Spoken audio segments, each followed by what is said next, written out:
కొడికల సంజీవనం అమోఘ లీలల సారం లీలా మానుష చరితం సచ్చరితం సాయి చరితం. ఓం శ్రీ సాయిరామ్. సాయి గురుకులం కార్యక్రమానికి స్వాగతం. శ్రీ సాయి సచ్చరిత మానస సరోవరంలో విహరించేటువంటి వారికి భవభయ రోగాలన్నీ కూడా మాయమైపోతాయి. నిన్న మనము ఊది లీలలు, ఊది మహిమల గురించి మనం మాట్లాడుకున్నాం. ఈరోజు కూడా ఊది మహిమ గురించి మనం మాట్లాడుకుందాం. ఊది అనేటువంటిది బాబా పట్ల మనకున్నటువంటి విశ్వాసానికి ప్రతీక. చిటికెడు ఊది ఎంత పెద్ద రోగాన్నైనా, ఎంత పెద్ద సమస్యనైనా పక్కకు తప్పించేస్తుంది. అంత మహత్తు కలిగినటువంటిది ఊది. మనకు 34వ అధ్యాయంలో ఒక క్లిష్టమైనటువంటి వ్యాధి, మాలేగావ్కు చెందినటువంటి ఒక డాక్టర్ అన్న కొడుకు ఎముకల్లో వ్రణం సమస్యతోటి బాధపడుతూ ఉంటాడు. ఎముకల లోపల ఒక గడ్డలేస్తుంది.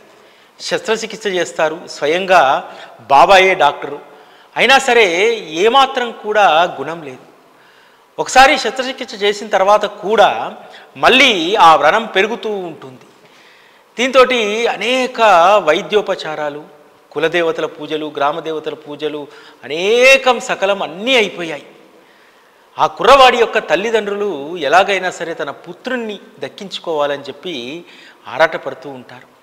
అటువంటి వారి చెవిన షిరిడీలో ఉన్నటువంటి శ్రీ సాయిబాబా మహత్తు వారి చెవుల పడుతుంది. దాంతో వెంటనే బాబా దర్శనానికి వెళ్ళాలని చెప్పి కుర్రవాడిని తీసుకొని హుటాహుటిన షిరిడీకి వస్తారు. వచ్చి ఆ పిల్లవాడిని బాబా వద్ద పడుకోబెట్టి, అయ్యా, మీరు ఎందరో భవభయ రోగాలను నిర్మూలిస్తారట, మీరు తప్ప మరొకరిని మేము ఇంకా శరణు వేడలేము, అన్ని రకాల ఉపచారాలు అయిపోయాయి, మీరు దయతో నా బిడ్డ యొక్క బాధను మీరు తొలగిస్తారనేటువంటి విశ్వాసం నాకుంది అని చెప్పి అనగానే బాబా వారి యొక్క కృపాదృష్టితోటి ఆ పిల్లవాడిని చూస్తాడు. తల్లిదండ్రులు వినయంగా బాబాను వేడుకుంటారు, సాయినాథ, మీ అభయహస్తాన్ని ఈ బాలుడి యొక్క శిరస్సుపై ఉంచి బాధను తొలగించండి. మీ మహిమ విని మేము ఇక్కడికి వచ్చి అనన్య భక్తితో మిమ్మల్ని శరణు వేడుతున్నాం, ఇతడికి ప్రాణదానం చెయ్యండి అని చెప్పి వారు అడుగుతారు. వారి మాటలు విన్నటువంటి కరుణాసాగరుడైనటువంటి శ్రీ సాయి భగవానుడు ఇలా అంటారు, ఈ మసీదును ఆశ్రయించిన వారికి కల్పాంతంలో కూడా దుర్గతి కలగదు. ఇప్పుడు మీరు నిశ్చయంగా ఉండండి, విభూతిని తీసుకొని వ్రణంపై అద్దండి, 8 రోజుల్లో బాధ తగ్గిపోతుంది, దేవునిపై విశ్వాసం ఉంచండి. ఇది మసీదు కాదు, ద్వారావతి. ఇక్కడ కాలు మోపిన వెంటనే ఆరోగ్యాన్ని, క్షేమాన్ని పొందుతారు. ఇది మీకు కూడా అనుభవం అవుతుంది. ఇక్కడికి వచ్చి బాగు కాకపోవడం అనేటువంటిది త్రిలోకాల్లో కూడా ఎక్కడా జరగదు. ఈ మసీదు మెట్లెక్కిన వారి యొక్క లక్ష్యం నెరవేరినట్లేనని మీరు తెలుసుకోండి అని చెప్పి బాబా అంటారు. ఇది అక్షర సత్యం. ఆ రోజు నుండి ఈ రోజు వరకు మసీదు మెట్లు ఎక్కినటువంటి వారి లక్ష్యం నెరవేరలేదనేటువంటిది ఉండదు. ఆ తల్లి ఒడిని చేరినటువంటి ప్రతి బిడ్డకు కూడా స్వస్థత చేకూరుతుంది, స్వాంతత దొరుకుతుంది. ఈ విధంగా బాబా 8 రోజులు ఊది పెట్టండి అని చెప్పి ఆ పిల్లవాడి యొక్క పాదాన్ని బాబా వారి యొక్క కరస్పర్శతో తాకుతారు. దాంతో ఆ పిల్లవాడికి గొప్ప శక్తిపాతం జరిగిపోతుంది. సాక్షాత్తు పరమాత్మ ఆ బాలుడి పాదాన్ని స్పృశిస్తే రోగం అక్కడ ఉంటుందా? రోగము తన దారి తాను చూసుకొని వెళ్ళిపోయింది. పేరుకు మాత్రం బాబా ఊది ఇచ్చి దీని 8 రోజులు పెట్టమంటాడు. 4 రోజులు ఊది పెట్టిన తర్వాత ఆ పిల్లవాడిలో గుణాత్మకమైనటువంటి మార్పు వారికి కనిపిస్తుంది. 8 రోజుల తర్వాత వ్రణం దానంతల అది మాడిపోతుంది, పూర్తిగా కూడా తగ్గిపోతుంది. ఎముకల్లో వచ్చేటువంటి గడ్డలు తగ్గించడం అనేటువంటిది సాధారణమైనటువంటి విషయం కాదు. శస్త్రచికిత్స మామూలుగా కడుపులోనో మెత్తటి ప్రాంతంలో చేసి ఆ యొక్క గడ్డలను తీసివేస్తారు. ఎముకల మధ్యలో వచ్చినటువంటి గడ్డను తీయడం అనేటువంటిది ఆ రోజుల్లో ఇంకా చాలా క్లిష్టమైనటువంటి పరిస్థితి. కేవలం బాబా కరస్పర్శ తగలడం ద్వారా ఆ పిల్లవాడి ఎముకల్లో ఉన్నటువంటి ఆ వనం ముడుచుకొని పోయింది, రాలిపోయింది. ఊదీకి ఉన్నటువంటి గొప్ప మహత్తు అది. ఆ బాలుడికి నయమైన తర్వాత అతని చిన్నాయన మాలేగావ్లో డాక్టర్ కదా, ఆ మహిమగని షిరిడీకి వెళ్ళాలనుకుంటాడు. కానీ మాలేగావ్లో ఎవరో బాబాకు సంబంధించి దుష్ప్రచారం చేయడంతో ఎందుకు వెళ్ళాలి అనేటువంటి దాంతో ముంబై నేరుగా వెళ్ళిపోతాడు. ముంబై వెళ్ళినటువంటి అతను అలీబాగ్లో వేసవి సెలవులు గడపాలని చెప్పి అక్కడికి వెళ్తాడు. వరుసగా 3 రోజులు నిద్ర పట్టదు. ఇంకా నాపై విశ్వాసం కలగలేదా అని చెప్పి బాబా ప్రతిరోజు స్వప్నంలో అతన్ని ప్రశ్నిస్తున్నాడు. సత్పురుషులే వచ్చి నాపై విశ్వాసం కలగలేదా అంటే ఎలా, వెళ్ళాలి కదా అని చెప్పి ప్రయాణానికి సిద్ధమైతే ఒక విపరీతమైనటువంటి టైఫాయిడ్ జ్వరంతో బాధపడుతున్నటువంటి పేషెంట్ను చూసేటువంటి బాధ్యత తనకు అప్పగిస్తారు ఆసుపత్రిలో. దాంతో బాబాను వేడుకుంటాడు. బాబా ఇతని జ్వరం రేపటికి లోపు తగ్గిపోతే నేను షిరిడీకి వస్తానంటారు. తెల్లవారేసరికి ఆ రోగికి నయమవుతుంది. ఆ తర్వాత ఆ డాక్టరు షిరిడీకి వెళ్తారు. ఎవరెవరిని ఏ మిషతోటి తన వద్దకు తెచ్చుకోవాలనేటువంటిది బాబా ఆయా సందర్భానికి అనుగుణంగా వారికి కొన్ని ఆటంకాలను సృష్టించి ఆ తర్వాత తనే తన వారిని తన వద్దకు తీసుకొచ్చుకుంటారు. తన వద్దకు వచ్చినటువంటి ఆ బాలుడి యొక్క వ్రణాన్ని తగ్గించినటువంటి బాబా తన దర్బారులోకి రావాల్సినటువంటి వ్యక్తిని ఆ విధంగా తన వద్దకు తెచ్చుకున్నారు. బాబా తన భక్తులకు అనేక అనుభవాలను ఇవ్వడానికి వారే కొన్ని సంక్లిష్టమైనటువంటి స్థితులను ఏర్పాటు చేస్తారేమో అనిపిస్తుంది. డాక్టర్ పిల్లై బాబా పట్ల భక్తి శ్రద్ధలు కలిగినటువంటి వ్యక్తి. అతనికి నారికురుపు లేస్తుంది. నారికురుపులో ఉన్నటువంటి పురుగులు విపరీతంగా దాంట్లో ఇబ్బంది కలిగిస్తూ ఉంటాయి. విపరీతమైనటువంటి నొప్పి తనిక భరించలేనని చెప్పి దీక్షిత్ గారి ద్వారా బాబాను ప్రాధేయపడతారు. ఈ బాధను నేను ఒకేసారి తట్టుకోలేను, ఈ బాధను మరికొన్ని జన్మలకు దాన్ని వాయిదా వేయమని చెప్పి బాబాను అడగండి అని చెప్పి అంటే దీక్షిత్తో బాబా అన్నటువంటి మాటలు ఎంత అద్భుతమైనటువంటి అంటే, మన జీవితంలో ఎప్పుడైనా సరే మనకు ప్రారబ్ధ కర్మ వచ్చినప్పుడు మనం ఎంత ఓపికగా దాన్ని భరించాలి, దాన్ని భరించడానికి సద్గురువు చరణాల్లో మనము ఎంత విశ్వాసాన్ని పెంచుకోవాలి, సద్గురువు యొక్క కృప ఉంటే ప్రారబ్ధ కర్మలు సైతం చాలా సునాయాసంగా దాటగలుగుతామనేటువంటి విషయము ఈ డాక్టర్ పిల్లై ద్వారా బాబా మనకు బోధించారు. పిల్లైకి సంబంధించిన కబురు తీసుకొచ్చినటువంటి దీక్షిత్ గారితో బాబా అంటారు, నువ్వు నిర్భయంగా ఉండు అని చెప్పి అతనితో చెప్పు. 10 జన్మల వరకు ఎందుకు, మొత్తం 10 రోజుల్లో అనుభవిస్తే చాలు, పరస్పరం కలిసి పంచుకొని ఆ బాధను అనుభవిద్దామని చెప్పి చెప్తాడు. ఎంత గొప్ప ధైర్యం కదా, మనము కలిసి పంచుకొని ఆ బాధను అనుభవిద్దామని చెప్పినటువంటి మాట అనేక సందర్భాల్లో బాబా రుజువు చేశారు. కాకపోతే కొడుక్కు ప్లేగు వ్యాధి వస్తే తన సంకలో ప్లేగు పొక్కులను తెప్పించుకొని ఆ పిల్లవాడి బాధను పంచుకుంటాడు. ఎంతమంది భక్తుల బాధను బాబా పంచుకుంటున్నారనడానికి ఈ అధ్యాయంలో బాబా చెప్పినటువంటి మాట. ఎందుకు ఆ బాధను కలిసి పంచుకుందామని చెప్పు. ఈరోజు మనకున్నటువంటి బాధలను కష్టాలను బాబా ఏ విధంగా మనతో కలిసి పంచుకుంటున్నారనేటువంటి విషయము ఈ ఒక్క మాట చదివితే మనకు అర్థమవుతుంది కదా. బాబా ఇంకో అద్భుతమైనటువంటి మాట చెప్తారు, స్వార్థం కానీ పరమార్థం కానీ అథవా మోక్షం కానీ ఇవ్వడానికి సమర్థుని నేను ఉండగా అనర్థమైనటువంటి మరణాన్ని ఎందుకు కోరుకుంటున్నావు? ఇదేనా నీ పురుషార్థం? అతనిని లేపి నీ వీపుపై ఎక్కించుకొని ఇక్కడికి తీసుకురా అని చెప్పి నారికురుపుతో బాధపడుతున్నటువంటి డాక్టర్ పిల్లైని మసీదుకి తీసుకొచ్చి ఓపికగా కూర్చో, కాకి వస్తుంది నీ పుండును పొడుస్తుంది, వెంటనే అది నయమవుతుంది అని చెప్పి చెప్తారు. అదేవిధంగా బాబా ఆప్యాయంగా పిలుచుకునేటువంటి అబ్దుల్లాను కాకి కాకి అని పిలుచుకుంటాడు. అబ్దుల్లా కాలు చాలా పొడవుగా ఉంటుంది. ఆ కాలు చాపుకొని కూర్చున్నటువంటి పిల్లై కాలు పైన ద్వారకామయిలో దీపాలు సర్దుతున్నటువంటి అబ్దుల్లా పొరపాటున ఆ డాక్టర్ పిల్లై కాలు పైన కాలు వేస్తాడు. నారికురుపు పగిలిపోతుంది. అందులో నుంచి ఉన్నటువంటి పురుగులన్నీ బయటికి వస్తాయి. ఒక్కసారి బిగ్గరగా గట్టిగా బాధపడ్డా సరే ఆ తర్వాత నిదానంగా ఆ పురుగులన్నీ బయటికి వెళ్ళిపోయి ఆ నీరు కారిపోతుంటే డాక్టర్ పిల్లై శాంత చిత్తుడవుతాడు. బాబా ఊది ఇచ్చి పో, 10 రోజులు ఊది పెట్టుపో, ఈ నీ యొక్క కురుపు పూర్తిగా తగ్గిపోతుందని చెప్పి చెప్తాడు. ఆ విధంగా భక్తులకు పరమార్థాన్ని చేకూర్చడంలో ఎవరైతే కష్టాలను ఎదుర్కొంటున్నారో, ఎవరైతే రోగపీడలను ఎదుర్కొంటున్నారో వారి యొక్క బాధను నేను కలిసి పంచుకుంటాను అని చెప్పినటువంటి ఒక అద్భుతమైనటువంటి సందర్భం డాక్టర్ పిల్లై కథ. మీకు ఎప్పుడైనా బాధ కలిగినప్పుడు, మీకు ఎప్పుడైనా అనారోగ్యం ఉన్నప్పుడు, మీరు బాధపడుతున్నప్పుడు, మీ శరీరం ఇబ్బంది పడుతున్నప్పుడు ప్రతిసారి గుర్తు చేసుకోవాల్సినటువంటి మాట, నేను బాధపడడంతో పాటు, నేను కష్టపడడంతో పాటు, నాతో పాటు బాబా కూడా నా బాధను, నా కష్టాన్ని పంచుకుంటున్నారనేటువంటి ఆ స్పృహ ఉంటే మనం పడుతున్నటువంటి కష్టం మనకు ఇబ్బంది అనిపించదు, మనకున్నటువంటి నొప్పి మనల్ని బాధించదు. సచ్చరితలోనిటువంటి అమూల్యమైనటువంటి విషయాలను మనం గుర్తుపెట్టుకుంటే ఆయా సందర్భాల్లో వచ్చేటువంటి భవభయ రోగాలు, శరీరానికి వచ్చేటువంటి రుగ్మతలు ఏవి కూడా మనల్ని పెద్దగా ఇబ్బంది పెట్టవు. ముఖ్యంగా మనము మానసిక క్షోభకు గురి కాకుండా, మనం మానసికంగా ధైర్యంగా ఉండడానికి ఇటువంటి బాబా వచనాలు, ఆ బాధనేదో మనం కలిసి పంచుకుందామని చెప్పనేటువంటి ఆ మాట కొన్ని లక్షల మందికి ఈరోజు ధైర్యం.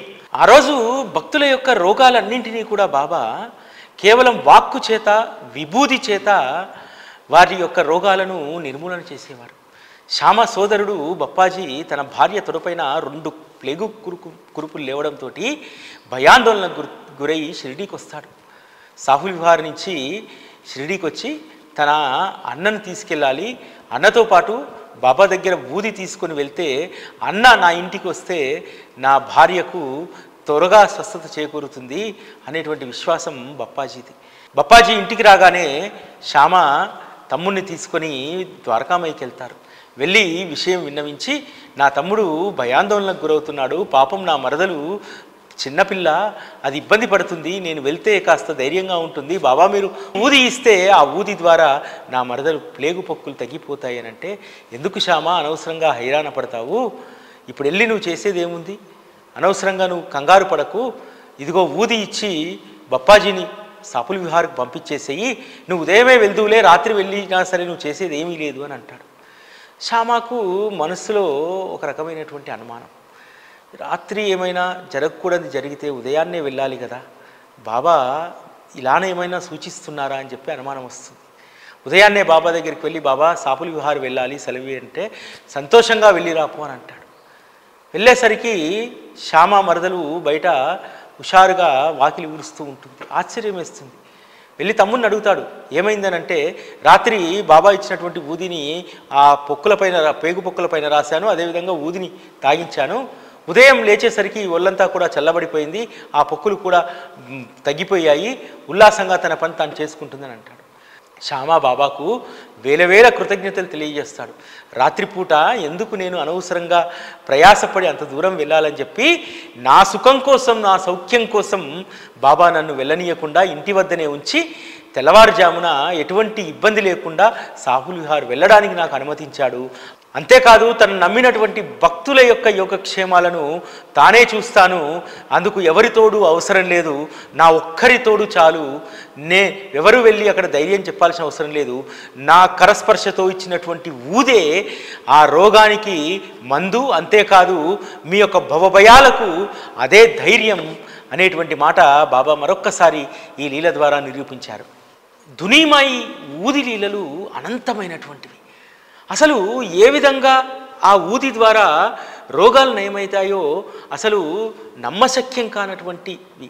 ఎందుకంటే ఎన్ని అద్భుతాలను ఆ దునీమాయి చేసిందంటే, ఇరానీ బాలికకు ఊరికనే గంటకు మూర్ఛరోగం వస్తుండేది. ఆ బాలిక తండ్రి ఆవేదన చెందుతూ ఉంటే అతని మిత్రుడు ఒకరు చెప్తారు, ఈ మూర్ఛరోగానికి రామబాణం లాంటి ఒక ఔషధం ఉంది, అదే సాయిబాబా కరస్పర్శ తాకినటువంటి ఊది, ఆ ఊది గనక నీకు లభిస్తే నీ కూతురి యొక్క మూర్ఛరోగం నివారణ జరుగుతుందంటారు.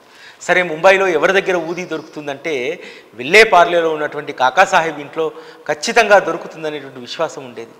ఆ రోజు చాలామంది ఇటువంటి ఇక్కట్లలో ఉన్నప్పుడు బాబా భక్తుల ఇళ్లలోకి పరుగులు తీసేటువంటి వారు. ఎందుకంటే ముంబైలో ఉన్నటువంటి భక్త శ్రేష్ఠులైనటువంటి కాకాసాహెబ్ దీక్షితు, కాకా మహజని, పురందరే ఇలాంటి వాళ్ళ ఇళ్లలో ఎప్పుడూ కూడా ఊది నిల్వ ఉండేది. ఆ ఊదినే వాళ్ళు ఐశ్వర్యంగా భావించేవాళ్ళు. బాబా వారికి ఇచ్చినటువంటి ఊదిని గొప్ప సంపదగా వాళ్ళు దాచుకునేటువంటి వారు. అందుకనే ఎవరికి ఏ కష్టం వచ్చినా సరే భక్త శ్రేష్ఠులైనటువంటి ఇటువంటి వారిళ్లలోకి పరుగులు తీసేటువంటి వారు. ఆ ఇరానీ వ్యక్తి వచ్చి కాకాసాహెబ్ దీక్షిత్ ఇంటి నుంచి ఊది తీసుకెళ్ళి ఆ బాలికకు తాగిస్తే నిదానంగా మూర్ఛ తగ్గిపోతుంది, ఆ బాలికకు స్వస్థత చేకూరుతుంది. అదేవిధంగా ఒక వృద్ధుడు మూత్రపిండాల్లో రాళ్ళు చేరి బాధపడుతుంటే ఆ వయసులో ఆపరేషన్ చేయడం ఇబ్బంది అంటారు వైద్యులు. కానీ మరి మూత్రపిండాల్లో ఉన్నటువంటి రాళ్ళు ఎలా బయటికి రావాలి? వృద్ధుడు, బలహీనుడు. దాంతో ఒక మిత్రుడు చెప్పడంతో బాబా ఊదిని సేవించడం ద్వారా తనకు తెలియకుండానే ఆ మూత్రపిండాల్లో ఉన్నటువంటి రాళ్ళు మూత్రంలో పడి వెళ్ళిపోతాయి. ఆ విధంగా బాబా యొక్క ఊది మహామహిమాన్వితమైనటువంటిది. ఇక 35వ అధ్యాయంలో మనస్సును రంజింపజేసేటువంటి కథలు ఉంటాయి. తన వద్దకు రాను రాను అన్నటువంటి వారిని, తనను పరీక్షించాలనుకున్నటువంటి వారి పట్ల బాబా యొక్క అనుగ్రహం. మామూలుగా మనల్ని ఎవరైనా సరే ఎగతాళి చేస్తే, మనల్ని ఎవరైనా సరే అవమానిస్తే వాళ్ళ పట్ల మనకు ద్వేషభావం కలుగుతుంది. కానీ బాబాకు వారి పట్ల ప్రేమభావం కలిగేది. ఒకసారి భక్తజనం వెంట ఒక వ్యక్తి వస్తాడు. ఆ వ్యక్తి విగ్రహారాధన, అదేవిధంగా వ్యక్తి ఆరాధన అంటే గిట్టనటువంటి వాడు. సరే, అందరూ బలవంతం చేస్తే వస్తాడు. వస్తే చెప్తాడు, నేను ద్వారకామయి లోపలికి రాను, బాబా పాదాలకు నమస్కరించను, నేను వారికి దక్షిణ ఇవ్వను అనేటువంటి షరతు మీద వస్తాడు. అందరూ కూడా ద్వారకామయి వైపు వెళ్తుంటే అతను ద్వారకామయి లోపలికి ఒకసారి చూడగానే అక్కడి నుంచి ఒక పిలుపు వస్తుంది. కాయావేజీ అని చెప్పి లోపల నుంచి ఆ వాణి వినిపిస్తుంది. అంటే ఎందుకు వచ్చావని చెప్పి. వెంటనే ఆ వాణి విన్నటువంటి ఆ వ్యక్తి మసీదు లోపలికి ప్రవేశిస్తారు. ప్రవేశిస్తే ఆ గొంతు సాక్షాత్తు వారి తండ్రిదే. తండ్రి అంటే ఆ వ్యక్తికి అపారమైనటువంటి భక్తి శ్రద్ధలు, ఆరాధన కూడా. తన తండ్రే నన్ను ఈ విధంగా పిలిచారని చెప్పి, ఎందుకంటే గతించినటువంటి తండ్రి గొంతును అక్కడ వినేసరికి అతను మసీదు బయట నిలబడలేకపోతాడు. నేరుగా వెళ్ళి బాబా పాదాలకు నమస్కరించేస్తాడు. ఆ వాణి నా తండ్రిదే, నా తండ్రే ఇక్కడ ఉన్నారు అనేటువంటి భావంతో బాబా చరణాల వైపు తన యొక్క మనస్సును మరలుస్తాడు. తను మసీదు మెట్లెక్కనని, దక్షిణివనని చెప్పి తన వెంట వచ్చినటువంటి కాకామాజన్తో చెప్తాడు. కాకామాజని కూడా నువ్వేమీ ఇవ్వాల్సిన అవసరం లేదు, నువ్వు మామూలుగా మాతో పాటు రా, నీకే అనుభవం అవుతుందని చెప్తారు. ఈ అనుభవం అయిన తర్వాత బాబా కాకామాజన్ నుంచి ప్రేమగా అడిగి 12 రూపాయలు దక్షిణ తీసుకుంటాడు. మళ్ళీ తిరిగి వెళ్ళేటప్పుడు కూడా మరొక మారు కాకా దగ్గర దక్షిణ తీసుకుంటారు బాబా. ఈ వ్యక్తికి కూడా బాబాకు దక్షిణ ఇవ్వాలనేటువంటి అభిలాషం ఉంటుంది. కానీ బాబా ఈ వ్యక్తిని అడగరు. తను కూడా దక్షిణ ఇవ్వాలనుకుంటున్నానని చెప్పి కాకామాజన్తో చెప్పడంతో ఆ విషయం బాబాకు చెప్తే, నీకు ఇవ్వడం ఇష్టం లేదు కదా, అందుకే నేను అడగలేదు అని అంటే, లేదు బాబా, ఆ రోజు నాకున్నటువంటి ద్వంద్వ బుద్ధితోటి, ద్వంద్వ దృష్టితోటి నేను మిమ్మల్ని మహనీయులుగా గుర్తించలేకపోయాను. ఇప్పుడు నా మనస్సుకు మీరు సాక్షాత్తు పరమాత్మ అంటే, సరే నీ తృప్తి కోసం నువ్వు ఇస్తే తీసుకుంటా అని చెప్పి బాబా ఆ వ్యక్తి నుంచి అప్పుడు దక్షిణ స్వీకరిస్తారు. ఇందులో మరొక మధురమైనటువంటి కథ ఉంటుంది. కాకా మహాజని యజమాని ధరంసి జఠాబాయి టక్కర్. ఇతనికి చాలా రోజుల నుంచి బాబాకు సంబంధించి అనేక అనుమానాలు ఉంటాయి. కాకా మహాజనిని ఎప్పుడూ కూడా తిడుతుండేటువంటి వాడు.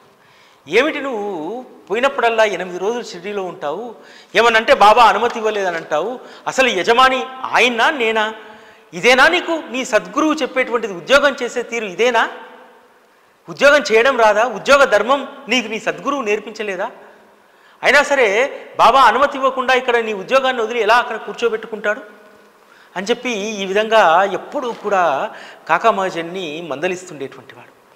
ఇలా కాలక్రమంలో ఒక బుద్ధి పుడుతుంది. నువ్వు షిరిడీకి వెళ్ళేటప్పుడు చెప్పు, ఈసారి నేను కూడా వస్తానంటాడు ధరంసి. సరే, కాకా మహాజని ఒకసారి షిరిడీ వెళ్ళడానికి సంసిద్ధమైనప్పుడు ధరంసి చెప్తాడు, నేను వెళ్తున్నాను, మీరు వస్తారా అంటే, వస్తాను, కానీ నీలాగా నేను అక్కడ రోజుల కొద్దీ ఉండలేను, నేను ఈసారి నువ్వు కూడా ఉండడానికి వీల్లేదు, మనం వెళ్ళి దర్శనం చేసుకున్నటువంటి 2వ రోజు ఖచ్చితంగా వచ్చేయాలి అని అంటాడు. ఈ విషయంలో నన్ను మీరు క్షమించాలి, తిరిగి రావడం అనేటువంటిది నా ఇష్టం పైన ఆధారపడి ఉండదు, అది బాబా ఇష్టం పైన ఆధారపడి ఉంటుంది అంటాడు. సరే, ధరంసి ఏం చేస్తాడంటే, ఈ మొండివాడు వినడని చెప్పి వచ్చేటప్పుడు ఇబ్బంది అవుతుందేమో అని చెప్పి ఇంకో వ్యక్తిని కూడా తోడు తెచ్చుకుంటాడు. ఇలా 3 కలిసి వెళ్తారు. ధరంసికి ఒకటి మాత్రం బాగా నమ్మకం ఏంటంటే బ్రాహ్మణుల దగ్గరికి మహాత్ముల దగ్గరికి వెళ్ళేటప్పుడు ఉత్తి చేతులతో వెళ్ళొద్దని చెప్పి కోపర్గావ్లో 2 సేల్ర ద్రాక్ష పళ్ళను కొంటాడు. అయితే ధరంసీకి ఉన్నటువంటి అలవాటు ఏంటంటే గింజలు లేనటువంటి ద్రాక్ష పళ్ళు అంటే తనకిష్టం, కానీ అక్కడ దొరకలేదు. గింజలు ఉన్న ద్రాక్ష పళ్ళు కొంటాడు. ద్వారకామయిలోకి వెళ్ళినటువంటి కాకామహాజని బాబాకు సాష్టాంగ నమస్కారం చేసి వారి చేతికి ద్రాక్ష పళ్ళని ఇస్తాడు. ధరంసీ జటాబాయికి అక్కడ ఉన్నటువంటి జనాలను అందరినీ చూసేసరికి ఇక్కడ ఏం జరుగుతుంది, అసలు బాబా మహిమ ఏమిటి తెలుసుకోవాలనిపిస్తుంది. పక్కనే ఉన్నటువంటి తర్కర్ని అడుగుతారు, మీరు ఇక్కడికి ఎందుకోసం వచ్చారు అని అడుగుతారు. అప్పుడు తర్కర్ అంటారు, నేను బాబా దర్శనం కోసం వచ్చానంటారు. ఇక్కడ బాగా చమత్కారాలు జరుగుతాయట కదా, మీరు చమత్కారాలు ఎప్పుడైనా చూసారా అని అంటారు. నేను ఇక్కడికి చమత్కారాలు చూడడానికి ఆ అభిలాషతో రాలేదు, నేను కేవలం బాబా దర్శనం కోసం వచ్చాను అని అంటారు. సరే అని చెప్పి తను మిన్నకుండిపోతాడు. బాబా కాకామహాజన్ ఇచ్చినటువంటి ద్రాక్ష పళ్ళను అందరికీ పంచుతూ ఉంటాడు. తనకు కూడా ద్రాక్ష పళ్ళు పంచితే ఆ ద్రాక్ష పళ్ళను అందరూ తింటుంటే ఈ ధరంసి కూడా తింటాడు. కానీ తనకు ఆ గింజలు ఉన్నటువంటి ద్రాక్ష పళ్ళు తిన్నప్పుడు ఒక ఇరిటేషన్ అనమాట, అవి గొంతుకు అడ్డం పడతాయని చెప్పి. సరే వాటిని చేతిలో తీసుకొని ఎక్కడైనా పడేద్దామా అంటే ఇది మహాత్ములు ఉండేటువంటి నిలయం అంటున్నారు, ఇక్కడ ఎక్కడ పడితే అక్కడ అపరిశుభ్రంగా వేయకూడదని చెప్పి తీసుకొని మళ్ళీ కోట్ జేబులో వేసుకుంటాడు ఆ గింజల్ని. ఆ తర్వాత మళ్ళీ బాబా అందరికీ ద్రాక్ష పళ్ళు పంచుతాడు. పంచితే ఇతని చేతికి కూడా ఇస్తాడు. ఇచ్చినప్పుడు అది తినకుండా చేతిలోనే పట్టుకొని ఉంటాడు. మనసులో అనుకుంటాడు, అరే ఈయన సత్పురుషుడు అంటున్నాడు, మహాత్ముడు అంటున్నాడు, నా మనసులో ఉన్నటువంటిది ఈయన గ్రహించడా? నాకు గింజలు ఉన్నటువంటి ద్రాక్ష పళ్ళు తినడం ఇష్టం లేదు కదా, మరి నాకు గింజలు ఉన్నటువంటి ద్రాక్ష పళ్ళు ఇచ్చాడు, ఎందుకు నాకు ఇష్టం లేనటువంటి మహాత్ముడు ఇస్తాడు? మహాత్ములు భక్తుడు ఇష్టపడ్డటువంటిది, భక్తుడుకు శ్రేయస్కరమైనటువంటిది ఇవ్వాలి కదా, ఇది నాకు ఇష్టం లేదు కదా, ఎందుకు ఇచ్చాడని చెప్పి అనుకుంటాడు. బాబా ధరంసి వైపు చూసి తినండి అని అంటాడు. సరే అని చెప్పి నోట్లు వేసుకుంటాడు. నోట్లు వేసుకుంటే విచిత్రం ఏమిటంటే అందులో ఒక్క గింజ కూడా ఉండదు. తర్వాత పక్కన ఉన్నటువంటి తర్కర్ని అడుగుతారు, మీకు బాబా రెండోసారి ద్రాక్ష పళ్ళు ఇచ్చారు కదా, అవి గింజలు ఉన్నవా గింజలు లేనివా అంటాడు. ఎందుకు లేవు, గింజలు ఉన్నాయి, మొదటి ఇచ్చిన దాంట్లో గింజలు ఉన్నాయి, రెండో దాంట్లో కూడా గింజలు ఉన్నాయి అంటాడు. అప్పుడు ధరంసీకి అర్థమవుతుంది, బాబా సాక్షాత్తు పరమాత్మ నా మనసులో ఉన్నటువంటి దాన్ని గ్రహించి మేము సమర్పించినటువంటి గింజలు ఉన్నటువంటి ద్రాక్ష పళ్ళు నా మనస్సు కోరుకున్నటువంటి విధంగా వారు అందులో గింజలను మాయం చేసి నాకు గింజలు లేనటువంటి ద్రాక్ష పళ్ళని ఇచ్చారు. నిజంగా ఎవరు ఏది కోరుకుంటే తర్కర్ చెప్పినట్టు కేవలం దర్శనాభిలాషతో తర్కర్ వచ్చాడు, చమత్కారాలు చూడాలనేటువంటి అభిలాషతో ధరంసి జటాబాయి వచ్చాడు. కాబట్టి అద్భుతమైనటువంటి చమత్కారాన్ని బాబా చూపెట్టారు. ఆ తర్వాత మాధవరావు దేశపాండే ధరంసి జటాబాయిని బాబాకు పరిచయం చేస్తారు. వీరు కాకామహాజని యజమాని అని చెప్పి చెప్తారు. వీరు కాకాకు యజమాని ఎలా అవుతాడు, కాకా యజమాని వేరే ఉన్నారు కదా అంటారు. అంటే ధరంసి జటాబాయి ఏ గర్వంతో ఉన్నాడు, నేను నీ యజమానిని, నేను చెప్పినట్టు వినాలి, నేను చెప్పినట్టు ఉండాలి, కానీ నువ్వు వెళ్ళి షిరిడీలో ఉండి 8-10 రోజులు అక్కడే ఉంటే ఇక్కడ పనులు ఎలా జరుగుతాయి? అదేవిధంగా ఇదేనా నీ ఉద్యోగ ధర్మం అన్నారు కదా, ఈ యజమాని చెప్పినట్టు ప్రవర్తించడు, కాకా మహాజని ఈ యజమాని చెప్పినట్టే ప్రవర్తిస్తాడనేటువంటి విషయాన్ని ధరంసీకి బాబా చెప్పాడు. అంటే కాకా మహాజని యజమాని ఎవరు, సాక్షాత్తు శ్రీ సాయిబాబా అనేటువంటి విషయాన్ని ధరంసీకి చాలా సుస్పష్టంగా తెలియజేస్తాడు. తర్వాత తను ప్రయాణం కావడానికి సిద్ధమవుతాడు. అప్పుడు నేను అనుమతి అడగను, మీరే కాకామహాజని మీరే అడగండి బాబా అనుమతి అంటారు. మాధవరావు దేశపాండే అంటారు, కాకాకు అంత త్వరగా అనుమతి ఇవ్వరు బాబా, కాబట్టి మీరు వెళ్ళదలుచుకుంటే మీరే అడగండి అంటారు. కానీ బాబా ధరంసి జటాబాయి యొక్క మనస్సును ఎరిగి కాకాకు అంత త్వరగా సెలవు ఇవ్వనటువంటి బాబా ఆ రోజే వెళ్ళమని చెప్పి సెలవిస్తారు.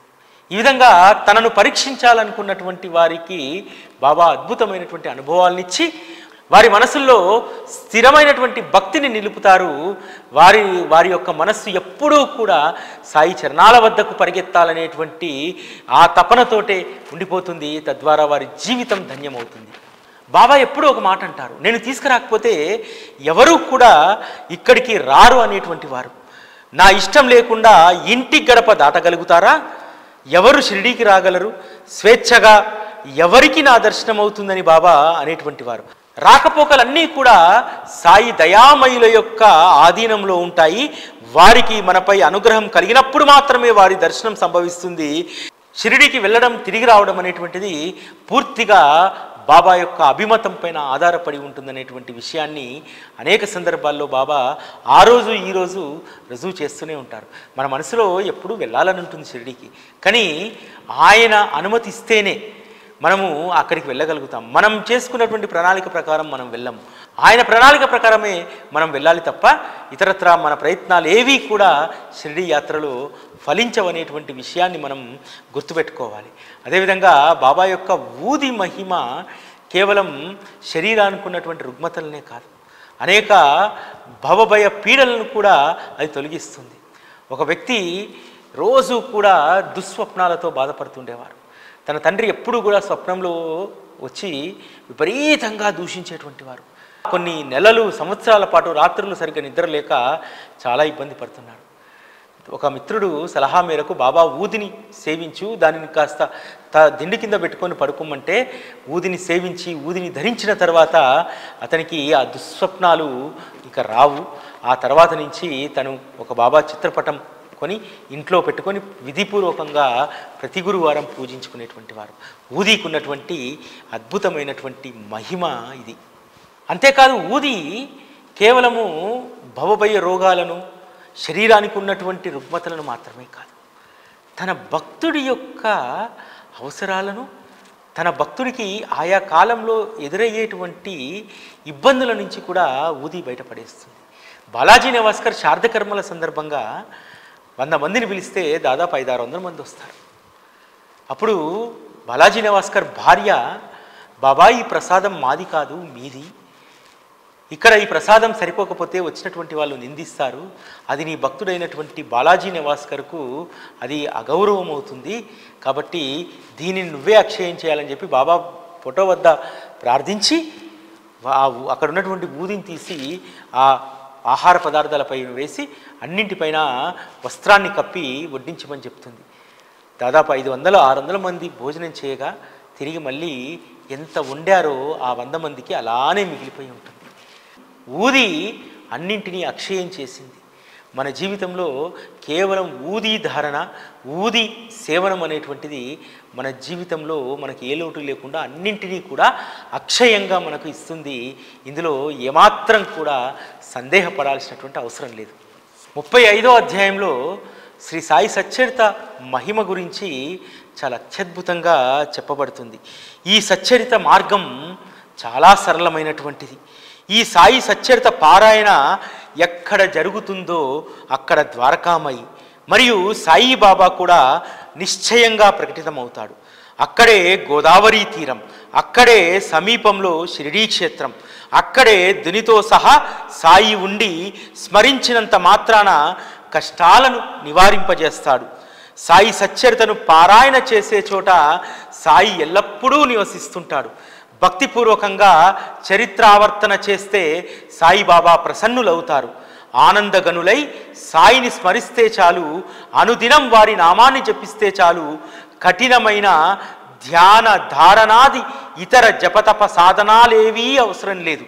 సాయి చరణాల యందు భక్తితో దృఢమైన విశ్వాసంతో వారి విభూతిని నిత్యం నియమంగా ధరించి సేవించే వారి మనసులోని కోరికలు తీరుతాయి.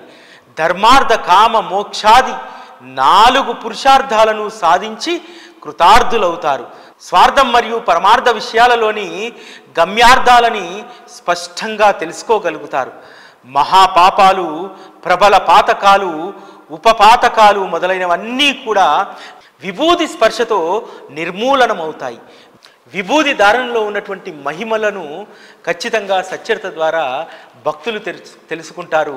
ఆ మహిమాన్వితమైనటువంటి ఊది లీలలను, ఆ ఊదిని ధరించినప్పుడు మీకు బహుభయ రోగాలు వచ్చినప్పుడు ఖచ్చితంగా ఈ ఊది లీలలను కనుక మనం స్మరణ చేసుకుంటే, పారాయణ చేస్తే ఖచ్చితంగా మనకు శ్రేయస్సు జరుగుతుంది, బాబా యొక్క అనుగ్రహం లభిస్తుంది.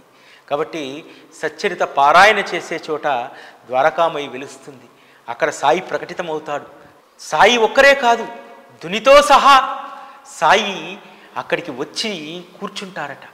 కాబట్టి శ్రీ సాయి సచ్చరితకు ఉన్నటువంటి మహత్తు ఇది. ఈ అధ్యాయంతో 35వ అధ్యాయంతో విభూది లీలలు సంపూర్ణమవుతాయి. ఇక 36వ అధ్యాయంలోకి మనం వెళ్దాం. 36వ అధ్యాయం ఆరంభంలోనే ఒక అద్భుతమైనటువంటి మాట హేమాడ్ పంత్ రాస్తాడు. రమ్యమైనటువంటి దొంగతనం కథను ఈ అధ్యాయంలో చెప్తానంటాడు. దొంగతనం కథ రమ్యంగా ఉండడం ఏమిటి? ఎస్, రమ్యమే. దొంగతనం జరిగి సొత్తు దొంగిలించబడి మళ్ళీ అది లభించకపోతే బాధాకరం. కానీ బాబా కృప వల్ల పోయినటువంటి సొత్తు అనాపైసతో సహా దొరికితే మరది రమ్యమైనటువంటి రసరమ్యమైనటువంటి కథ కాకుండా ఉంటే మరేముంటుంది? గోవా నుండి 2 పెద్ద మనుషులు బాబా దగ్గరికి వస్తారు. వచ్చినటువంటి ఆ 2 పెద్ద మనుషుల నుంచి ఒక వ్యక్తి 15 రూపాయలు దక్షిణ ఇవ్వమని చెప్పి బాబానే స్వయంగా అడిగి తీసుకుంటారు. మరో వ్యక్తి అడగకుండానే 35 రూపాయలు ఇవ్వబోతే బాబా వద్దంటారు. అప్పుడు శ్యామ అడుగుతారు, బాబా ఇదేమి ద్వంద్వ వైఖరి? ఒకరినేమో అడిగి తీసుకుంటావు, మరొకరు ప్రేమతో ఇస్తే ఆ ధనాన్ని స్వీకరించవు, వారు ఎంత బాధపడతారు, వారి ధనాన్ని కూడా స్వీకరించు అంటారు. అప్పుడు బాబా అంటారు, శ్యామ నీకు ఏమీ తెలియదు, నేను ఎవరి వద్ద నుండి ఏమీ తీసుకోను. ఈ మసీదు మాత ఇక్కడ బాకీ ఉన్న డబ్బు మాత్రమే అడుగుతుంది. ఇచ్చిన వారు రుణవిముక్తులవుతారు. నాకేమైనా ఇల్లు ఉందా, సంసారం ఉందా? ఆ డబ్బుతో నేనేం చేసుకుంటాను? భగవంతుడు ఎవరిని చూపించి డబ్బును అడుగుమంటే వారి వద్ద నుంచే నేను డబ్బును స్వీకరిస్తాను తప్ప రుణం లేనటువంటి వారి దగ్గర నుంచి నేను ఎందుకు తీసుకొని నేను రుణగ్రస్తున్నవుతాను? నేను ఎవరి దగ్గర నుంచి అయినా 1 రూపాయి తీసుకుంటే అందుకు లెక్కగట్టి 100 రూపాయలు ఇవ్వాల్సి ఉంటుంది. మరి అటువంటప్పుడు ఎవరి వద్ద నుంచి భగవంతుడు తీసుకోమన్నారో, ఎవరు ఈ ద్వారకామైకి బాకీ పడి ఉన్నారో వారి బాకీలను మాత్రమే వసూలు చేస్తానని చెప్పి ఆ 2 వ్యక్తుల యొక్క వృత్తాంతాలని చెప్తాడు. మొదటి వ్యక్తి దత్తస్వామి భక్తుడు. తనకు ఉద్యోగం వస్తే మొదటి నెల జీతం ఇస్తానన్నాడు. ఆ మొక్కు మర్చిపోయాడు. ఉద్యోగం వచ్చింది గోవా ఓడరేవులో. ఆ 15 రూపాయల జీతం కాస్త 30 అయింది, 30 కాస్త 300 అయింది. ఇలా జీతం పెరుగుతున్నా సరే దత్తస్వామికి ఇచ్చినటువంటి మొక్కును మర్చిపోయాడు. ఆయన అదృష్టవశాత్తు ఇక్కడికి వచ్చాడు. దత్తప్రభువుకు పడ్డటువంటి బాకీని నేను స్వీకరించాను. కేవలం ఆయన మొక్కుకున్నటువంటి 15 రూపాయలు మాత్రమే నేను అడిగాను అంటాడు. ఆ విధంగా ఎవరైతే బాకీ పడతారో వారి వద్ద నుంచి నేను తీసుకుంటా అంటారు. అదేవిధంగా రెండో వ్యక్తి ఉదంతాన్ని ఇంకా అద్భుతంగా చెప్తారు. నేను సముద్ర తీరంలో విహరిస్తూ ఉండగా ఒక అందమైనటువంటి మేడ కనిపించింది. అందులో ఉన్నటువంటి యజమాని బ్రాహ్మణుడు, సద్బుద్ధి కలిగినటువంటి వాడు. నాకు చక్కటి ఆతిథ్యాన్ని ఇచ్చాడు. నాకు గదిని చూపెట్టి పడుకోమన్నాడు. నేను అందులో పడుకుంటే రాత్రికి రాత్రి ఎవరో నా జేబును కత్తిరించి నా దగ్గర ఉన్నటువంటి 30,000 రూపాయలు తస్కరించారు. ఆ 30,000 రూపాయలు పోయేసరికి నేను లబోదిబోం అంటూ మొత్తుకున్నాను. అప్పుడే ఒక వ్యక్తి వచ్చి చెప్తాడు, ఒక పకీరు ఉన్నాడు, ఆ పకీరుకు మొక్కుకో, అందుకు నీకు ఇష్టమైనటువంటి వాటిని వదిలేసేయి, నీ సొమ్ము నీకు దక్కుతుందన్నాడు. నేను అదే విధంగా చేస్తే నా సొమ్ము నాకు తిరిగి దక్కింది. అలా తిరుగుతూ అక్కడ ఇక్కడ తిరుగుతూ ఇక్కడ షిరిడీకి వచ్చాను. షిరిడీకి వస్తే నాకు ఈ ద్వారకామాయి తల్లి కనిపించింది. ఆ తల్లి ఈ ఒడిలో ఉండిపోమ్మంది, నేను ఇక్కడ ఉండిపోయాను అని అంటాడు. ఆ తర్వాత శ్యామాకు చెప్పి 2 పెద్ద మనుషుల్ని వాడకి తీసుకెళ్ళి భోజనం పెట్టించమంటారు. వారికి భోజనం వడ్డించిన తర్వాత శ్యామ అడుగుతారు, మొదటి కథ నాకు అర్థమైంది బాబా చెప్పింది, రెండోది అర్థం కాలేదు. ఎందుకంటే బాబా ఎప్పుడూ కూడా షిరిడీ వదిలి సముద్ర తీరానికి వెళ్ళింది లేదు. అందున బాబా దగ్గర అంత డబ్బు ఎప్పుడూ ప్రోగు చేసుకోలేరు. వారు ఎప్పుడున్నా సరే వారి దగ్గర ఉన్న డబ్బంతా కూడా పంచివేస్తారు. అంత డబ్బు వారి దగ్గర ఉండదంటే రెండో వ్యక్తి కన్నీరు పెట్టుకుంటూ తన కథని చెప్తాడు. నా వద్ద వంట బ్రాహ్మణుడు ఉండేవాడు. వాడు అనేక సంవత్సరాలుగా నా దగ్గర నీతిగా నిజాయితీగా పనిచేశాడు. ఏ దుర్బుద్ధి పుట్టిందో తెలియదు. నా అల్మారాకు వెనక ఉన్నటువంటి గోడను తొలగించి అల్మారాలో నుంచి 30,000 రూపాయల నగదును దొంగతనం చేసుకుని వెళ్ళిపోయాడు. దాంతో నేను అన్నపానీయాలు మానేసి దిగులుగా వరండాలో కూర్చుంటే ఒక ఫకీరు వచ్చి చెప్తాడు, నువ్వు షిరిడీలో ఉన్నటువంటి బాబాకు మొక్కు, అప్పటి వరకు నీకు ఇష్టమైనటువంటి ఏదో ఒక వస్తువును వదిలేయంటే దాంతో నాకు ఎంతో ఇష్టమైనటువంటి అన్నాన్ని వదిలేశాను. కొద్ది రోజులకే ఆ బ్రాహ్మణుడి యొక్క బుద్ధి వక్రం నుంచి సక్రంకి వచ్చి నా వద్దకు వచ్చి దోచుకున్నటువంటి సొమ్మంతా కూడా నాకు తిరిగి ఇచ్చేశాడు. అప్పటి నుండి నేను షిరిడీకి రావాలనుకుంటున్నాను. షిరిడీకి వచ్చేటువంటి ప్రయత్నంలో నేను స్టీమర్ ఎక్కబోతే అందులో జాగా లేదని చెప్పి నన్ను దింపారు. తర్వాత అందులో ఉన్నటువంటి ఒక సిపాయి నన్ను గుర్తుపట్టి నన్ను పైకి ఎక్కించి తన వద్ద ఉన్నటువంటి స్థానంలో కూర్చోబెట్టుకున్నాడు. ఆ విధంగా బాబా నన్ను షిరిడీకి తీసుకొచ్చాడు. నా కథ నాకే చెప్తుంటే నా హృదయం ఉప్పొంగిపోయిందని చెప్తారు. అంటే బాబా తనను విశ్వసించినటువంటి భక్తుల యొక్క యోగక్షేమాలు ఏ విధంగా చూస్తారు, ఏ భక్తుడైనా సరే మరిచిపోయి బాకీ పడితే ఆ బాకీని ఏ విధంగా బాబా తీర్చి వారిని రుణ విముక్తులను చేస్తారో మనకు ఈ అధ్యాయంలో చాలా అద్భుతమైనటువంటి రమణీయమైనటువంటి కథ మనకు తెలియజేస్తుంది. ఈ అధ్యాయంలో మరొక ప్రస్తావన ఉంటుంది. తనే కాదు, తనతో పాటు ఉన్నటువంటి భక్తులు ఎవరినీ కూడా బాబా డబ్బు అనేటువంటి మాయలో పడనివ్వరు. మహల్సాపతి పూర్ణ వైరాగ్య స్థితిలో బాబా దగ్గర కూర్చుండిపోతాడు. అటువంటి మహల్సాపతికి అనేక మంది సహాయం చేస్తామని చెప్పి ముందుకొస్తారు. కానీ బాబా మాత్రం ఒప్పుకునేటువంటి వారు కాదు. హంసరాజ్ అనేటువంటి ఒక పెద్ద వ్యాపారి మహల్సా కుటుంబ పరిస్థితిని చూసి ఏదో ఒకటి చేయాలి, ఆదుకోవాలనేటువంటి దృక్పథంతో ఉంటాడు. మహల్సా దానికి అస్సలు అంగీకరించేటువంటి వారు కాదు. ద్వారకామయిలో ఒకసారి బాబా ఒక్కరే ఉన్నప్పుడు మహల్సాకు కొన్ని డబ్బులు ఇవ్వబోతే దాన్ని మహల్సా మళ్ళీ తిరిగి హంసరాజ్ వైపు నెట్టివేస్తారు. అప్పుడు హంసరాజ్ అంటాడు, బాబా ఎందుకు బాబా మహల్సాపతిని అసలు ఒక్క పైసా కూడా తాకనివ్వరు? దానికి బాబా ఒక మాట చెప్తాడు, ఇతడు ధనాన్ని ఆశించే భక్తుడు కాదు, పరమార్థం కొరకు ఎంతో తపించేటువంటి వాడు. ప్రేమ నిండిన హృదయంతో నిస్వార్థంగా కాయ వాచ మనస నా పాదాలకు అంకితమైనటువంటి వాడికి పైసలు ఎలా ఆకర్షిస్తాయి, వాడికి పైసలతో ఏమి సంబంధం అని చెప్పి బాబా అంటారు. అదేవిధంగా ఈ అధ్యాయంలో బాబాకు శ్యామాకు ఉన్నటువంటి ఒక సన్నిహితమైనటువంటి సంబంధానికి సంబంధించినటువంటి సన్నివేశం. బాబా భోజనం చేసి బయటికి వచ్చి శ్యామ బుగ్గ గిల్లితే, బాబా మాకు ఇలా బుగ్గలు గిల్లే దేవుడు కాదు, మిఠాయిలు ఇచ్చే దేవుడు కావాలి, నువ్వు నా బుగ్గను ఇలా గిల్లడం ఏమైనా సమంజసమేనా అని అంటే, ఊరుకో శ్యామ, 72 జన్మలుగా మనం కలిసి ఉన్నాం, 72 జన్మల అనుబంధం, ఎప్పుడైనా ఇలా గిల్లానా? ఈరోజు ఎందుకో ముద్దొచ్చావు శ్యామ, అందుకని గిల్లాను, అయ్యో దానికే నువ్వు బాధపడిపోతావా అంటాడు.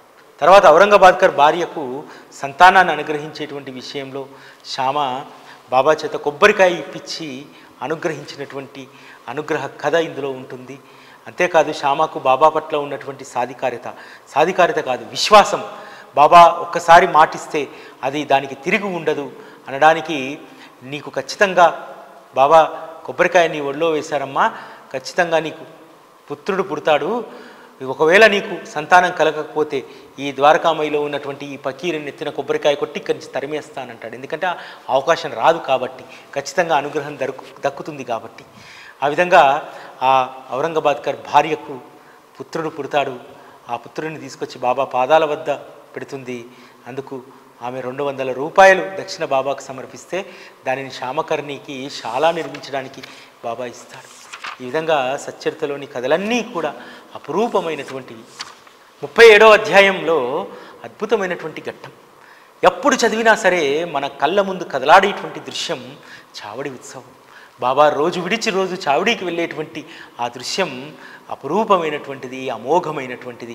ఆ యొక్క చావడి ఉత్సవాన్ని సజీవంగా రాయాలనేటువంటి లక్ష్యంతో ఒకరోజు స్వయంగా చావడి ఉత్సవాన్ని హేమాడ్ పంతు తన నేత్రాల్లో నింపుకొని తన కలం ద్వారా అద్భుతంగా తన నేత్రాల్లో సజీవంగా ఉన్నటువంటి దాన్ని అక్షరాల్లో యాజ్ ఇట్ ఈజ్గా సజీవంగా 37వ అధ్యాయంలో మనకు అందించారు.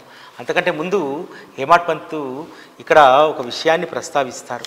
మనందరము కూడా స్వర్గం స్వర్గం స్వర్గం అంటాం కదా, అసలు స్వర్గం ఎక్కడుంది అనేటువంటి విషయాన్ని ఇక్కడ చెప్తారు. ముందుగా అసలు స్వర్గం అంటే ఏమిటి? వైరాగ్యమే స్వర్గలోకం. విశ్వమంతా వ్యాపించి ఉన్నటువంటి పరమేశ్వరుడే ఆత్మ అని తెలుసుకోవడం స్వర్గం. మానసిక దుఃఖాలేవి లేకపోవడం అనేటువంటిదే స్వర్గం. అక్కడ ఆది వ్యాధుల బాధలు, చింతలు, దుఃఖాలు ఉండవు. అక్కడ ఆకలి దప్పికలు ఉండవు. ఎవరు వృద్ధాప్యంతో బాధపడరు. మృత్యుభయం లేకుండా ఏ విధి నిషేధాలు లేక జీవులు అత్యంత నిర్భయంగా సంచరించడమే దివ్యమైనటువంటి స్వర్గస్థితి. ఇది ఎవరికి వస్తుంది? సద్గురు చరణాలను ఆశ్రయించి ఎవరైతే వైరాగ్య స్థితిలోకి వెళ్తారో వాళ్లకు మాత్రమే ఎటువంటి భయం ఉండదు, మరణ భయం ఉండదు, రకరకాలైనటువంటి వస్తువులు విషయాల పట్ల వ్యామోహం ఉండదు. అదే అసలైనటువంటి స్వర్గం. వైరాగ్యంలో ఉండి కేవలం గురుచరణాల పట్ల మాత్రమే ధ్యాస కలిగి ఉన్నటువంటి వారు మాత్రమే స్వర్గస్థితిని అనుభవిస్తారనేటువంటి విషయాన్ని హేమాడ్ పంత్ ఇక్కడ అద్భుతంగా చెప్పడం జరిగింది. ఈరోజు మనం దేనికోసమైతే ఎక్కువగా భయపడతాము, ఆ భయపడేటువంటి విషయము సాయి చరణాలకు అప్పగిస్తే దాని పట్ల భయం ఉండదు. మృత్యువు మనందరికీ కూడా గొప్ప భయం. దాని నుండి నిర్భయులం కావాలంటే ఒకే ఒక ఉపాయం, గురుచరణ ద్వయాలను గట్టిగా పట్టుకోవడం. అంతకు మించినటువంటి ఉపాయం లేదనేటువంటి సచ్చరిత చెప్తుంది. వారు అద్వైత బుద్ధిని ప్రసాదిస్తారు. దైత్వం ఉన్నది అంటే అక్కడ భయం కూడా ప్రవేశిస్తుంది. నిర్విశేష భేదరహితుడైనటువంటి గురు చరణ సేవలో ఉన్న వారికి భయం ఏమాత్రము ఉండదు. గురువు నొసటన నిర్మలమైనటువంటి చందనాన్ని అద్ది వారికి భక్తి ప్రేమ అనేటువంటి పీతాంబరాన్ని మనం సమర్పించాలి. వారు తమ భక్తులకు విశ్వంబరుణ్ణి చూపిస్తారు. దృఢమైనటువంటి శ్రద్ధ అనేటువంటి విశ్వాసాన్ని వారికి సమర్పించి అష్టభావాల ఆనందాశ్రులతో అభిషేకం చేస్తే వారు వెంటనే ప్రసన్నులవుతారు. భక్తి మేకలను వారి నడుముకు చుట్టి స్వార్థాన్ని వారికి అర్పించి ప్రీతితో చివరన హారతినివ్వండి. ఏదైనా కార్యం నశించిపోయినా అది తమ అస్తిత్వాన్ని ఆశ్రయించే ఉంటుంది. రాయితో కుండను పగలగొడితే ఆ కుండ ఆకారం మాత్రమే పోతుంది, కానీ కుండ యొక్క అస్తిత్వమైనటువంటి మట్టి అసలు లేకుండా పోవడం జరగదు కదా. విరిగిన కుండ పెంకులతో కుండ ఆకారాన్ని మరలా పొందవచ్చు. కనుక ఏ కార్యం నశించిపోయినా అది తన అస్తిత్వాన్ని ఆశ్రయించే ఉంటుంది. అదేవిధంగా ఎవరి మరణాన్నైనా పర్యవసానం శూన్యత్వం కాదు. ఏ కార్యమైనా కారణం లేకుండా ఉండదు అనేటువంటి విషయాన్ని గమనించమని చెప్పి సచ్చరిత మనకు చెప్తుంది. కాబట్టి మనం వచ్చినటువంటి కార్యం ఏమిటి? సద్గురు చరణాల పట్ల భక్తి శ్రద్ధలు కలిగినటువంటి వాళ్లకు మృత్యు అనేటువంటి భయం ఉండదు. ఎందుకంటే మృత్యువు ఎప్పటికైనా రావాల్సిందే. మృత్యువు వచ్చినంత మాత్రాన మన అస్తిత్వాన్ని మనం కోల్పోతామా? పోతే ఈ దేహం పోతుంది తప్ప మనలో ఉన్నటువంటి అస్తిత్వం ఆత్మ అలానే ఉంటుంది. ఎలాగైతే కుండను పగలగొడితే కుండ పెంకులు మళ్ళీ అవి మట్టిగా మారి మళ్ళీ కుండ తయారు చేయడానికి ఉపయోగపడతాయి. అదేవిధంగా మనలో ఉన్నటువంటి పవిత్రమైనటువంటి ఆత్మ కూడా అంతే. ఎప్పుడూ సద్గురు చరణాల వద్ద మన ఆత్మను రమింపచేయాలి. శరీరం అనేటువంటిది శాశ్వతం కాదు.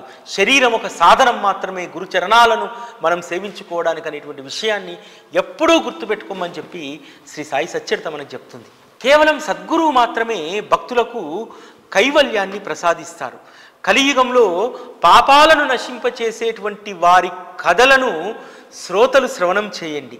ఇటువంటి సత్పురుషుల చరిత్ర యందు స్వర్గ సుఖం ఏపాటిది? తక్షణం ఫలితాన్నిచ్చే ఈ చరిత్రను వదిలి స్వర్గం వైపు ఎవరు చూస్తారు?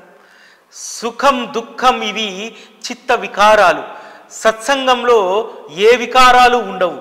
సత్సంగం చిత్తాన్ని చైతన్యంలో విలీనం చేసి సుఖ దుఃఖాలకు తావు లేకుండా చేస్తుంది. ఇది సచ్చరిత శ్రవణానికి ఉన్నటువంటి మహత్తు. నిజంగా సచ్చరిత శ్రవణం చేస్తుంటే స్వర్గంలో ఉండేటువంటి సుఖాలు ఏ పాటి అనిపిస్తుంది. అంత అద్భుతమైనటువంటి సుఖాలను శ్రీ సాయి సచ్చరిత మనకు అందిస్తుంది. చదివేటువంటి ప్రతీ కథ, చెప్పినటువంటి బాబా ప్రతి వాక్కు కూడా మనకు స్వర్గంలో ఉన్నటువంటి సుఖానికంటే కూడా అపరిమితమైనటువంటి ఆనందాన్నిచ్చే సుఖాన్ని ప్రసాదిస్తుంది శ్రీ సాయి సచ్చరిత. అంతేకాదు కేవలం నామ మంత్ర అనుష్ఠానాన్ని శ్రీ సాయి సచ్చరిత మనతో చేయిస్తుంది. ఎప్పుడు కూడా సచ్చరిత ఒకటే మాట చెప్తుంది, నామం నామం నామం. నామాన్ని పట్టుకొని ఉండండి. నామం పాపాలనేటువంటి పర్వతాలను బద్దలు కొడుతుందని చెప్పింది కదా సచ్చరిత. నామం మంత్ర అనుష్ఠానాన్ని ఈ 37వ అధ్యాయంలో అద్భుతంగా హేమాడ్ పంత్ ఆవిష్కరించారు. అఖండమైనటువంటి సాయినామ సంకీర్తనే మనకు తపస్సు, వ్రతం, దానం, ధర్మం. తరచూ షిరిడీ ప్రయాణమే మన తీర్థయాత్ర పర్యటన. సాయిబాబాకు అనన్య శరణుజొచ్చి సాయి సాయి అని వారి నామాన్ని స్మరించడమే మంత్ర అనుష్ఠానం. ఇదే ధ్యానం, అదే పునశ్చరణ.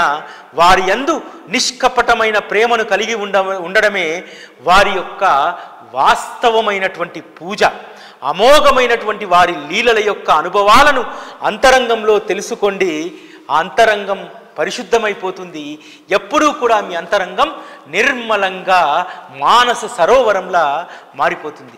ఇంత గొప్ప మంత్ర అనుష్ఠానాన్ని సచ్చరిత మనకిచ్చింది. కేవలం సాయి సాయి అనేటువంటి మంత్ర అనుష్ఠానమే మనల్ని తీరాన్ని చేరుస్తుందని చెప్తుంది. అదేవిధంగా ఈ మంత్ర అనుష్ఠానమే మనకు తపస్సు, వ్రతం, ధర్మం, దానం అని కూడా శ్రీ సాయి సచ్చరిత చెప్తుంది. సాయి యందు మన మనస్సులో జన్మించేటువంటి నిష్కపటమైనటువంటి ప్రేమయే వారి అసలైనటువంటి పూజగా సాయి సచ్చరిత మనకు స్పష్టం చేస్తుంది. కాబట్టి ఇటువంటి అద్భుతమైనటువంటి అమృత వాక్కులను ఎవరు చెప్పగలుగుతారు? ఇటువంటి అమృత వాక్కులు, ఇంత గొప్ప మంత్ర అనుష్ఠానాన్ని ఎవరు మనకి ఇవ్వగలుగుతారు? ఒక్క సాయి సచ్చరిత తప్ప మరెవ్వరూ కూడా, ఏ సాధనం కూడా సద్భక్తుణ్ణి సరైనటువంటి మార్గంలో నడిపించదు. ఒక్క సచ్చరిత మాత్రమే సద్భక్తుణ్ణి సరైనటువంటి మార్గంలో నడిపించగలుగుతుంది. చావడి ఉత్సవం వైభవాన్ని చాలా అద్భుతంగా వర్ణిస్తారు. ప్రతిరోజు కూడా 2వ జామున్నే పిల్లలు, పెద్దలు అందరూ కూడా మసీదుకి చేరుకొని భజనను ఆరంభిస్తారు. అది రాత్రి 7 గంటల వరకు భజనలు కొనసాగుతూ ఉంటాయి. తాత్యా వచ్చి బాబాకు చెయ్యి జరీ శాల్వా కప్పి బాబాను చెయ్యితో లేపితే వారు దునిలో ఉన్నటువంటి కట్టెలను ఎగేసి వారు చావడికి ప్రయాణమవుతారు. అద్భుతమైనటువంటి ఆ దృశ్యం. బాబా చావడికి బయలుదేరగానే జై జయకారాలు మొదలు పెడతారు. వాయిద్యాలు ఆకాశాన్ని నింగినంటే శబ్దాలను చేస్తూ ముందుకు సాగుతూ ఉంటాయి. పిల్ల జల్ల అంతా కూడా బాబా ముందు నాట్యం చేస్తూ ఉంటారు. బాబా పల్లకి ముందు నడుస్తూ ఉంటే పల్లకిలో వారి పాదుకలు ఊరేగుతూ ముందుకు సాగుతూ ఉంటాయి. భక్త శ్రేష్ఠులందరూ కూడా బాబా వెంట నడుస్తూ ఉంటారు. కాకాసాహెబ్ దీక్షితు వెండి పల్లెంలో పూలను చల్లుతాడు. జోగ్ ఛత్రం పట్టుకొని దాన్ని గిరగిరా తిప్పుతూ ఉంటాడు. ఈ విధంగా చావడి ఉత్సవం కన్నుల పండుగగా జరుగుతుంది. బాబా చావడిలో ప్రవేశించగానే జోగ్ వారికి హారతిచ్చి దక్షిణనిచ్చి అక్కడ పొద్దుపోయేంత వరకు కూడా భజన జరుగుతూనే ఉంటుంది. జోగ్ హారతి ఇచ్చి బాబాకు తాంబూలం ఇచ్చి సెలవు తీసుకొని వెళ్ళిపోతారు. అక్కడ చాలాసేపు జనులందరూ చావడి బయట కూర్చొని భజన చేస్తూ బాబా యొక్క కీర్తిని కొనియాడుతూ ఉంటారు. 38వ అధ్యాయంలో బాబా మనందరికీ కూడా పంచభక్ష పరమాణాలతో కూడినటువంటి భోజనాన్ని పెడతారు. 38వ అధ్యాయం ప్రతిసారి చదివినప్పుడల్లా కూడా కడుపు నిండిపోతుంది. ఆ రోజు బాబా వండినటువంటి అన్ని పదార్థాలను మనం సేవించినటువంటి అనుభూతి కలుగుతుంది. బాబా ఏ విధంగా అన్న సంతర్పణ చేసేటువంటి వారు మార్కెట్కి వెళ్ళి ఏ విధంగా వంటకు కావలసినటువంటి సరుకులను తెచ్చేటువంటి వారు. ఈ దృశ్యాలన్నీ కూడా మనకు 38వ అధ్యాయం చదువుతున్నప్పుడు మన కళ్ళ ఎదుట అవి ప్రత్యక్షమవుతాయి. బాబా మసీదు ప్రాంగణంలో ఒక పెద్ద పొయ్యిని పెట్టేవారు. దానిపై చాలా పెద్దనైనటువంటి పాత్రని పెట్టి దాంట్లో సరిపడా నీరు పోసేవారు. ఒకప్పుడు తీపి పదార్థం, మరొకప్పుడు మాంసంతో కూడినటువంటి పులావు, ఒకప్పుడు గోధుమ పిండిని ఉండలుగా చేసి పప్పు పులుసులో ఆ గోధుమ ఉండలను మెల్లిమెల్లిగా ఒక్కొక్కటి అందులో వేస్తుండేటువంటి వారు వండేటువంటి వంటల కోసం బాబాయే స్వయంగా మసాలాలు బండ మీద బాగా నూరేటువంటి వారు. అన్నింటినీ కూడా సరైనటువంటి పాలలో బాబా స్వయంగా అందులో వేసేటువంటి వారు. బాబా తమ చేతితో పెసరపప్పు వడాలను తయారు చేసేటువంటి వారట. బాబా అన్న సంతర్పణ చేసేటువంటి రోజు బాబాయే స్వయంగా వర్తకుల దగ్గరకు వెళ్ళి వారు సరుకులను కొనేటువంటి వారు ఎవరి దగ్గర అరువు పెట్టేటువంటి వారు కాదు. వారిది నగదు బేరమే. కానీ లోకోపచారం కోసము ఆ వ్యాపారుల దగ్గర వస్తువులు కొనేటప్పుడు కొసిరి బేరం ఆడేటువంటి వారట. కానీ చివరకు లెక్కిచ్చేటప్పుడు వారు అడిగినంతా ఇచ్చివేసేటువంటి వారట. ఇదే బాబా దగ్గర ఉన్నటువంటి గొప్ప ఉదార స్వభావం అని చెప్పి హేమాడ్ పంత్ రాస్తారు. బాబా వంటకు సంబంధించినటువంటి అన్ని పనులు కూడా వారే చేసుకునేటువంటి వారు. గోధుమలను వారే స్వయంగా విసురుకునేటువంటి వారు. అదేవిధంగా మసాలా దినుసులను వారే నూరుకునేటువంటి వారు. మజ్జిగను వారే కలుపుకునేటువంటి వారు. మజ్జిగలో కొంచెం జొన్న పిండిని కలిపి అందరికీ ఇచ్చేటువంటి వారు. ఇట్లా తయారు చేసినటువంటి ప్రసాదాన్ని ముందుగా మహల్సాపతికి పంపించేవాడు. ఆ తర్వాత తాత్యాకు, ఇతర భక్తులందరికీ కూడా దానిని పంపిణీ చేసేటువంటి వారు. ఆ విధంగా బాబా చేతి వంట తిన్నటువంటి ఆనాటి భక్తులు అదృష్టవంతులు.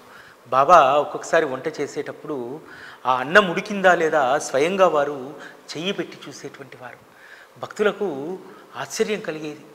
కుతకుత ఉడికేటువంటి ఆ వేడిలో బాబా ఎలా చేయి పెట్టగలుగుతున్నారని చెప్పి. బాబా సాక్షాత్తు పరమాత్మ. వారి యొక్క హస్తము భక్తుల శిరస్సునపై పడగానే త్రిపాపాలు తొలగించేటువంటి వారి దివ్య హస్తాన్ని అగ్ని ఎలా బాధ పెట్టగలుగుతుంది? అగ్నికి వారి మహిమ తెలియదా? హేమాడ్ పంత్ విధంగా బాబా వంటకు సంబంధించినటువంటి వర్ణన ఇక్కడ చేస్తారు. బాబా నానపోసినటువంటి పప్పునట రాతి బండపై పోసుకొని చక్కగా ఏరి స్వయంగా సన్ని కళ్ళుతో నూరి తమ చేతులతో పెసర వడాలు చేసేటువంటి వారు. తర్వాత వాటిని మెల్లగా ఒక పాత్రలో వేసి అడుగు మాడకుండా కలిపేటువంటి వారు. తయారయ్యాక పాత్రను కిందకు దింపి ప్రసాదాన్ని అందరికీ పంచేటువంటి వారు. బాబా వండినటువంటి వంట పాత్రలు ఇప్పటికీ కూడా మనము షిరిడీలో ఉన్నటువంటి కాకాసాహెబ్ వాడాలో ఏర్పాటు చేసినటువంటి మ్యూజియంలో ఇప్పటికీ చూడొచ్చు. 1910 సంవత్సరానికి ముందు బాబా తరచూ ఈ విధంగా స్వయంగా వండి తన భక్తులకు దానిని వడ్డించేటువంటి వారు. బాబా కొసిరి కొసిరి వడ్డిస్తుంటే ఆ రోజు భోజనం చేసినటువంటి వారి యొక్క అదృష్టం ఏమని మనం చెప్పగలుగుతాం? బాబా స్వయంగా వండి వడ్డించినటువంటి ఆ భోజనం వర్ణన హేమాడ్ పంత్ ఇక్కడ అద్భుతంగా చేస్తారు. అక్కడ భక్తులు కంఠం వరకు భోజనం చేసి తృప్తిగా త్రేంచేవారు. ముద్ద ముద్దకు ఎంతో హాయి, తృప్తిగా పుష్టిగా ఆకలి తీరడం, ప్రేమతో నిండిన ఆ మధురమైన భోజనం పరమ పావనమైనటువంటిది. ముద్ద ముద్దకు సాయినామాన్ని స్మరిస్తూ ఆ దివ్యాన్నాన్ని భోజనం చేస్తుంటే మరలా మరలా వడ్డించిన పాత్రలు పళ్ళాలు ఖాళీ అయ్యేవి కాదు.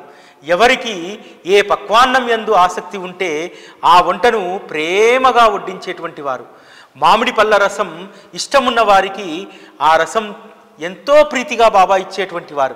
భోజనాన్ని అందరికీ వడ్డించమని బాబా నానాసాహెబ్ నిమోన్కర్ కానీ మాధవరావు దేశపాండే కానీ ప్రతిరోజు ఆజ్ఞాపించేటువంటి వారు. నిత్య నియమంగా నైవేద్యాలు వడ్డించడం వారి పని. వారు ఆ పనిని పరమ ప్రేమతో శ్రమపడి చేసేటువంటి వారు. మల్లె మొగ్గల్లాంటి సన్న బియ్యపు అన్నం, పైన పెసరపప్పు, పచ్చని కందిపప్పు, ఆ పైన గరిటెతో అందరికీ గుమగుమలాడే నెయ్యి వడ్డించేవారు. వడ్డిస్తుంటే సువాసనలు గుబాలించేవి. అలా ఆనందంగా పచ్చళ్ళతో సహా వడ్డిస్తుంటే అక్కడ ఆపక్వమని ఆరుచికరమని అనిపించక యథేచ్ఛగా భోజనం చేసేటువంటి వారు.